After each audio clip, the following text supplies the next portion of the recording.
राम राम मित्रांनो, आपण आता अंबड येथील पुन्हा एक धार्मिक क्षेत्राची चांगल्या प्रकारे माहिती घेऊ. येथे अंबड येथे प्रसिद्ध असणाऱ्या महादेवाचा डोंगर या धार्मिक स्थळाची आपण माहिती घेऊ. सदरील महादेवाचा डोंगर हा अंबड बस स्टँडच्या दक्षिण बाजूला एका डोंगरामध्ये स्थित एक मंदिर आहे. हे प्राचीन मंदिर असून याची आख्यायिका आणि याचा संबंध हा त्रेतायुगाशी जोडलेला आहे. सदरील महादेव हा स्वयंभू असून याला स्वयंभू महादेव, आता त्या महादेवाच्या डोंगराला स्वयंभू गड असं देखील नामकरण झालेलं आहे. श्रावण महिन्यात येथे मोठी जत्रा भरते, तसेच महाशिवरात्रीला पण मोठा उत्सव असतो. हा सर्व परिसर एका वन विभागामध्ये आहे आणि जाताना सर्व प्रकारची झाडे इथे लागतात. त्यात मुख्यत्वे करून सीताफळ, खैराचे झाड, तसेच वड, पिंपळ आणि आता जे काही विदेशी झाडं आलेले आहेत, जे वन विभागानं त्यामध्ये लावलेले आहेत, या सर्वाच्या झाडाने सदरील परिसर हा हिरवागार असून घनदाट अरण्याचं स्वरूप याला प्राप्त झालेलं आहे. आता साहजिकच जिथे झाडे आहेत तिथे वन्य प्राणी आहेत, त्यामुळे इथे तरी आत्तापर्यंत जे वन्य प्राणी आढळतात त्यामध्ये प्रामुख्याने मोर आहे, गाय आहे, हरण आहे. हे प्रामुख्याने इथं प्राणी आढळतात. पक्षी भरपूर आहेत. तसेच हे जो डोंगर आहे महादेवाचा आणि त्याचा जो परिसर आहे, हे सर्व राखीव जंगल म्हणून वन विभागाकडे आहे. आता सदरील महादेवाचं मंदिर हे तिथे कसे स्थापन झाले यामागे काही दंतकथा आहे आणि त्याला रामाचं जे त्रेतायुगाचं आहे त्याशी याचा संबंध आहे. ज्यावेळेस राम वनवासाला असताना सीता माता गेल्या आणि त्यांच्या विरहानं ते राम अंबड या गावामध्ये वास्तव्यास असताना श्रीराम प्रभू रामचंद्र यांना भेटण्यासाठी स्वतः महादेव हे केदारनाथहून इथे आले आणि त्यांना भेटल्याच्या नंतर महादेवाचं वास्तव्य या डोंगरावर झाले. तर आपण या व्हिडिओमध्ये बघणारच आहोत की या मंदिरामध्ये जशी आपण लिंग बघतो महादेवाची कुठं पण पूजा अर्चेसाठी, तसंच भारतामध्ये जसं केदारनाथ आहे त्याचप्रमाणे इथे महादेवाची जी मूर्ती म्हणू आपण ती आहे, ती स्वयंभू आहे. आणि महादेव इकडे आल्याच्या नंतर त्यांच्यासोबत त्यांची अर्धांगिनी जी माता पार्वती आहे त्या पण तिथे आले. तर मला तरी माझ्या बघण्यात महाराष्ट्रात ही एकमेव मंदिर आहे जेथे केदारनाथासारखीच महादेवाची मूर्ती आहे आणि माता भगवती ह्या पण तिथे आहेत. त्याच्यामुळे इथे शिव आणि पार्वती हे दोन्हीचं एकच स्थान इथं आहे. आता अशाच प्रकारचं स्थान मल्लिकार्जुन जे आहे ते एक आहे, तिथे पण माता पार्वती आणि शंभू महादेव यांचं वास्तव्य आहे. त्याच प्रकारे आता याचा संबंध केदारनाथ आणि मल्लिकार्जुन या दोन ज्योतिर्लिंगाशी थोडाफार जुळतो. तसंच त्रेतायुगापासून या महादेवाचं जे वास्तव्य आहे हे आख्यायिकेवरून इथं आहे असं आपल्यास म्हणावं लागेल. त्याच्यानंतर इथे एक काशीगीर बाबा म्हणून संत होऊन गेले, ज्यांची समाधी आपण डोंगर चढताना सुरुवातीलाच लागते. यांची अशी आख्यायिका आहे की यांचे जे शिर आहे ते येथून अंबडपासून दूर असलेल्या 4 किलोमीटर अंतरावर एक शिरनेर गाव आहे, तिथे त्यांची समाधी आहे. त्यांच्या शिराहून त्या गावाला शिरनेर हे नाव पडलं आणि त्यांचं जे धड आहे त्याची समाधी ही महादेवाच्या डोंगराच्या पायथ्याशी आहे. इथे दुसरी महत्त्वाची आणि ऐतिहासिक गोष्ट अशी आहे की हा जो प्रांत आहे हा अहिल्यादेवी होळकर यांच्या घराण्याला पेशवाईकडून मिळालेला असल्या कारणाने यांना नव्हतं. येथे अहिल्यादेवीनं फार मोठ्या प्रमाणावर काम केलेले आहे. येथे अनेक मंदिराचा जीर्णोद्धार हा पुण्यश्लोक राजमाता अहिल्यादेवी होळकर यांनी केलेला आहे. त्याच्यामध्ये त्यांनी इथं जलकुंभ अनेक ठिकाणी स्थापन केलेलं आहे. काळोगामध्ये काही लुप्त झाली, काही जे आहे त्याच्यापैकीच एक जे बारव आहे ती या काशीगीर बाबाच्या समाधीच्या थोडे बाजूला आहे. त्याच्यानंतर आपण जर मंदिराच्या वरल्या बाजूकडे जायला निघालो तर तिथे आपणाला हनुमानाचं एक मंदिर दिसेल. पवनसुत हनुमान यांचं जे मंदिर आहे ते तिथे आहे. पूर्वी ते उघड्यावरच मंदिर तिथं होतं, परंतु आता भाविक भक्तांना लोकवर्गणीच्या सहभागातून तिथे छोटेसं चांगलं मंदिर बांधलेलं आहे. त्याच्यानंतर आपण वर गेल्याच्या नंतर सुरुवातीला तिथं टेकडीवर स्वयंभू गणपती श्री गणेश याचं मंदिर आहे. त्यांची पण मूर्ती ही स्वयंभू आहे. आणि त्याच्याच बाजूला मोठा एक नंदी आहे आणि नंदीच्या समोर महादेव पार्वती यांचं मूर्ती शिवलिंग आहे. जसं की केदारनाथची ही जी अशी शिळा आहे त्याप्रमाणेच हे मंदिर आहे.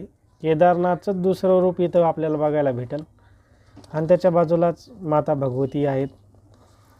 आता याची आख्यायिका अशी आहे की ज्यावेळेस ही मूर्ती शिवलिंग ज्याप्रमाणे आहे तशी घडवण्यासाठी प्रयत्न केला असता, ते कारागीर ज्यावेळेस घडायला लागले त्यावेळेस घडत असताना या जे स्वयंभू महादेव आहे यांच्या अंगावर छन्नीचा वार केला असता त्यातून रक्त निघालं.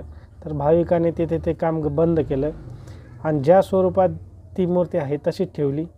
त्यानंतर तिथे पुण्यश्लोक राजमाता अहिल्यादेवी होळकर यांनी जुन्या काळात कोणताही रस्त्याची सोय नसताना अशा ठिकाणी त्या काळात तिथे दगडाची एक मंदिर बांधले आणि तेच मंदिर आजपर्यंत आहे. त्याचा जे त्यानं बांधले तेच आजपर्यंत तिथं आहे, परंतु आज तिथे जाण्यासाठी चांगली सोय आहे. डांबरे आणि सिमेंट रस्ता झालेला आहे. त्या काळी ज्यावेळेस त्यांचं यावेळेस राज्य होतं त्यावेळेस त्यानं जे तिथं सामान नेऊन ते बांधकाम केलं, खरंच ते एक अकल्पनीय आहे. त्या मंदिरात महादेव आणि पार्वतीचं वास्तव्य आहे. त्याच्यानंतर आपण थोडे वर गेल्याच्या नंतर आपणाला इथं डोंगराच्या कपारीमध्ये एक गुहा असल्यासारखा प्रकार आहे. त्याच्यामध्ये संत जगद्गुरू तुकाराम महाराज यांची मूर्तीची प्रतिष्ठापना केलेली आहे. तर हे जे तुकाराम महाराजाची मूर्ती आहे ती या मंदिराच्या डाव्या हाताला वर शिड्या चढून गेल्याच्या नंतर आपणाला दिसेल. खरंच हे ठिकाण अतिशय रमणीय असून निसर्गाच्या सानिध्यात आहे आणि ही खरं जर बघितलं तर खरंच तपोभूमी आहे. कितीही उद्विग्न झालेला मनुष्य असन आणि इथं जर गेलं तर साहजिकच त्याच्या मनाला शांती येतील लाभन, कारण त्या जागेची ती ताकद आहे. तुम्ही गेल्याच्या नंतर हा अनुभव नक्कीच तुम्हाला तिथे येईल. येथे पूर्ण श्रावण महिना आणि महाशिवरात्रीला लाखोने भाविक वर्ग येतो आणि त्यांची सोय देखील तिथे केली जाते. तिथे मोठा प्रसादाचा वगैरे कार्यक्रम असतो. तिथं पिण्याचे पाण्याची त्यावेळेस सोय केलेली असते. तर या प्रकारे हे मंदिर आहे. याचा आपण व्हिडिओ आता आपण पाहू. मित्रांनो, आपल्याला पहाडावरच्या महादेवाला जायचं आहे. हे बघा पहाड, तुम्ही बघू शकता. हा पहाड बघा, पहाड आंबड येथील अंबर येथील पहाडावर चालला आपण. हे बघा बघू शकता. हे ठिकाण अंबड बस स्टँडपासून 4-5 किलोमीटर अंतरावर आहे आणि अंबड बस स्टँडच्या दक्षिण साईडला आहे. तुम्ही बघू शकता किती सुंदर पहाड आहे. आता आमची गाडी वर चढायला लागली. रस्ता थोडा खराब आहे. पहाडावरला रस्ता थोडी खराबच राहते.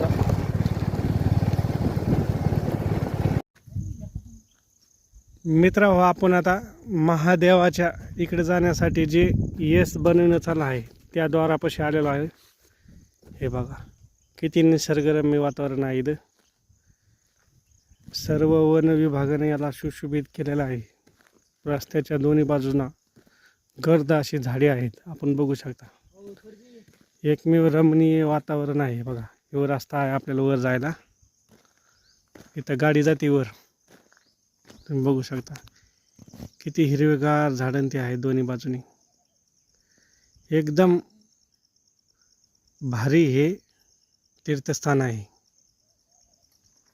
मनाला प्रसन्न करणारं वातावरण देखील आहे. हे बघा, रस्त्याने आपण बघू शकता कसा भारी एकदम सुंदर असा आहे हा रस्ता आहे. आमच्याकडे बाईक आहे, आम्ही बाईक घेऊन वर चाललेलो आहोत. एकदम चढाचा रस्ता आहे.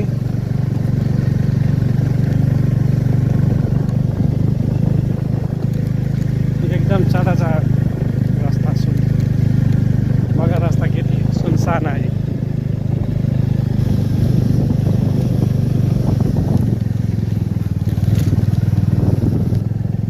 इथं श्रावण महिन्यात मोठी जत्रा भरते.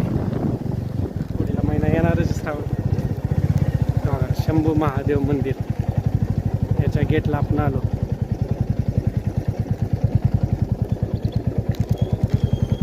स्वयंभूगड अंबड. मित्रांनो, हे बघा, हे आहे मारुती मंदिर. याच्याकडे जाणारा रस्ता हा अतिशय दरीमध्ये असून आपण बघू शकता इथं कृत्रिमरित्या सिमेंटाच्या पायऱ्या, जे की भक्तगण यांच्या जाण्याची सोय व्हावा याकरिता निर्माण केलेल्या आहेत. आपण बघू शकता हे आहे मंदिर आणि ते आपले पवनसुत हनुमान महाराज विराजमान आहे. महाबली हनुमंतराया की जय. हे बघा, अतिशय सुंदर अशी मूर्ती आहे. आणि त्यांच्या समोर आपण बघू शकता अतिशय घनदाट अशी झाडे आहे आणि ही दरी आहे एकदम खोल. याच्या वरच्या बाजूलाच आपण स्वयंभू महादेव मंदिर बघितलेलं आहे. या गडाला इथल्या स्थानिकांनी स्वयंभूगड असे नाव दिलेले आहे. जर आपण कधी अंबडला आले तर अवश्य या गडावर येऊन स्वयंभू महादेव आणि पवनसुत हनुमान, संत तुकाराम महाराज, श्री गणेशाचे दर्शन अवश्य घ्यावे. अतिशय निसर्गरम्य असं ठिकाण आहे. आपण या ठिकाण पाहिल्या वाचून कधीही अंबड क्रॉस करून जाऊ नये. अंबडला जर आले आहेत तर अवश्य येथे भेट द्यावी. हे बघा मित्र, आलो आपण महादेवाच्या मंदिरात. हे जे झाड दिसतं आपल्याला, हे सप्तपर्णीचं झाड आहे. असं मोठंच सप्तपर्णीचं झाड आहे. इथं हे पारिजातकाचं झाड आहे. डोंगराच्या कुशीत एकदम सुंदर असं निसर्गानं नटलेलं हे महादेवाचं मंदिर आहे. इथे आपण आले असता सुरुवातीला आपल्याला गणपती यांचं मंदिरचं आपण बघू शकता. हे आहे गणपती यांचं मंदिर.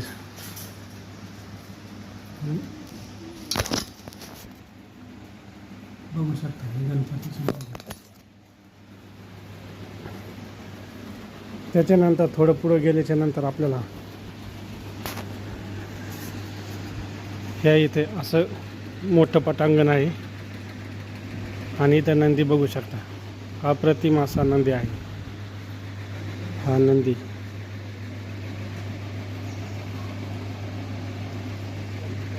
आणि ह्या मंदिर आहे महादेवाचे. इथे आपण बघू शकता 12 ज्योतिर्लिंगाची इथं फोटो लावलेले आहेत, प्रतिमा आहेत.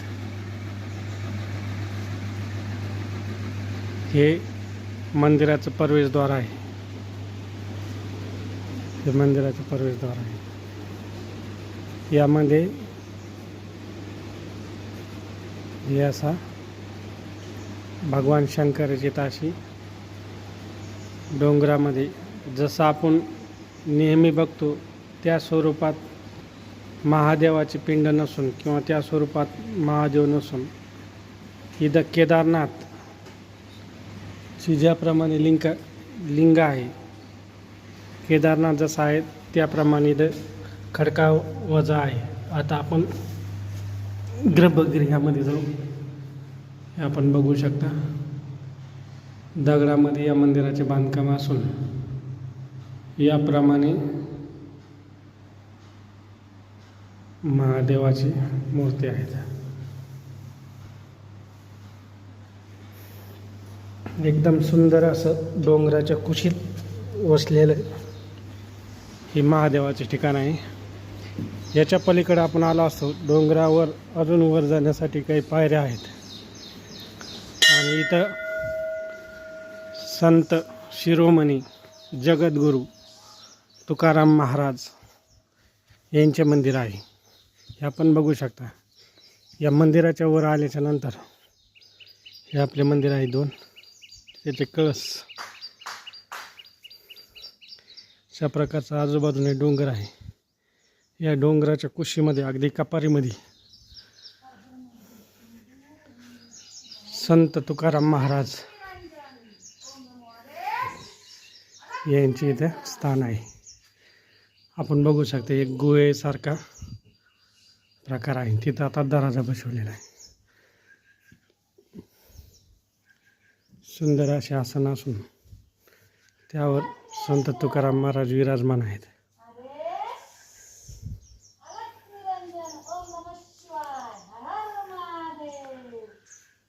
हे जे आहे इथं श्रावण महिन्यात मोठ्या प्रमाणावर हे मोठं वडाचे झाड आहे. श्रावण महिन्यामध्ये इथं मोठ्या प्रमाणावर भाविकाची गर्दी होती. आणि आपण इकडे बघू शकता हे भोजनालयासाठी बांधलेलं सभागृह आहे. इथं हजारो भाविक भक्त येतात आणि त्यांची जेवणाची व्यवस्था श्रावण महिन्यात प्रत्येक सोमवारी इथे केली जाते. आपण बघू शकता हे इकडे आहे. अशा प्रकारे प्रचंड असा मोठा वड आहे.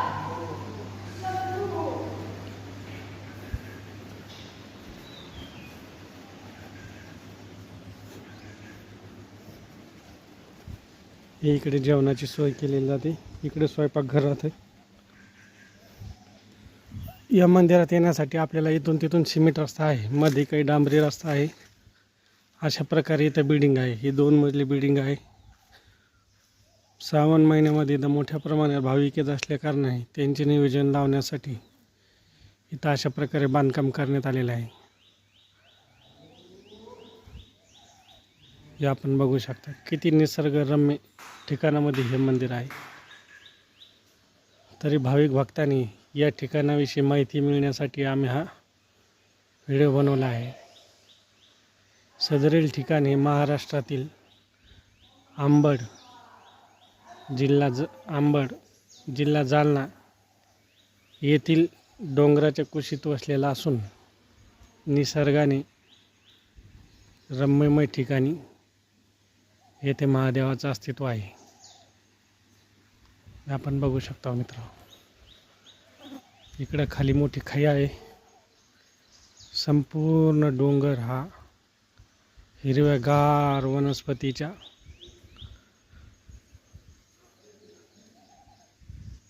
नटलेला आहे. या ठिकाणाचं आपणाला दर्शन व्हावं व याविषयी माहिती मिळावी यासाठी हा निसर्गरम्य असा व्हिडिओ तयार करण्यात आलेला आहे.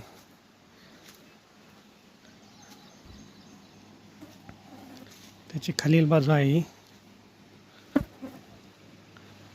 मित्रांनो येथे अवश्य भेट द्या.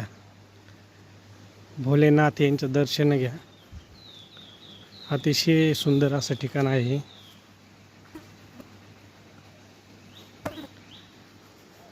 असे महाराष्ट्रामध्ये बरेचसे ठिकाणं आहेत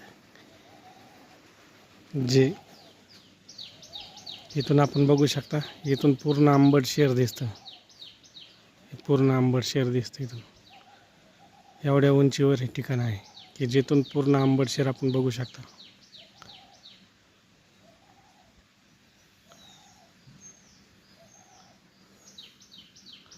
चला मित्रांनो, धन्यवाद. पुढील व्हिडिओमध्ये भेटू.